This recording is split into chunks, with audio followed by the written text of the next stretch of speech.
Медицината докажала дека во борбата против вирусите и последиците кои ги предизвикуваат, најважен е имунитетот на организмот. Откако почна ковид пандемијата, лекарите ги советуваат граѓаните да работат на подобрување на својот одбранбен систем. Така полесно ќе се справат со заразата доколку дојдат во допир со неа. Короната ги натера и гостиварци да водат поголема грижа за своето здравје и да делуваат превентивно. Во аптеките во Гостивар има зголемена побарувачка за витамини и препарати за зајакнување на имунитетот. На граѓаните им стана навика да ги купуваат, што не било случај порано, велат фармацевтите. Имаат криза, тоа е општа криза за сите нас, која што ќе ја пребродиме. Имуностимуланси и витамини највише барат, значи за полесно да го поминат овој вирус, полесно да го пребродат или да се заштитат на некој начин.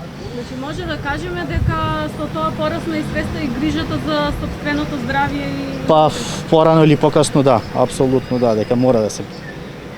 Вие како фармацевт, што би препорачале најчесто да земаат за подигнување на имунитетот? Па претежно бета-глукан може да се земе, цинк, селен може да се земе, маска и дистанца највише тоа. Има ли побарувачка за маска? Има. Значи више луѓето се научија дека треба да живееме со тоа и додека не се стабилизира ситуација да се штитиме. Освен во аптеките, по извори на зајакнување на имунитетот, гостиварци често свраќаат и до зелените тезги.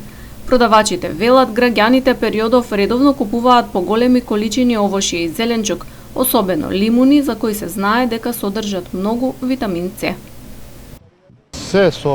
Се воче и повоче, се што оди појке. Што најмногу сакаат да купуваат? Сега појке лимун, такви работи за коронавирусот, појке земаат лимун. Овоше вакви, појке јадат, појке се трошат за вирус, за пандемијата што се. Регионот на Гостивар од почетокот на месецов често е меѓу првите во Македонија по дневната бројка на новозаразени со коронавирус. Причината за тоа надлежните ја лоцираа во непочитувањето на мерките и препораките за заштита. Според податоците од Институтот за јавно здравје, неделниот биланс подрачјето го заокружи со 86 нови случаи. Моментално бројот на активно болни се движи 240, од кои близу 200 се од општина Гостивар, помал дел од општина Врапчиште и само неколку во Маврово и Ростуше.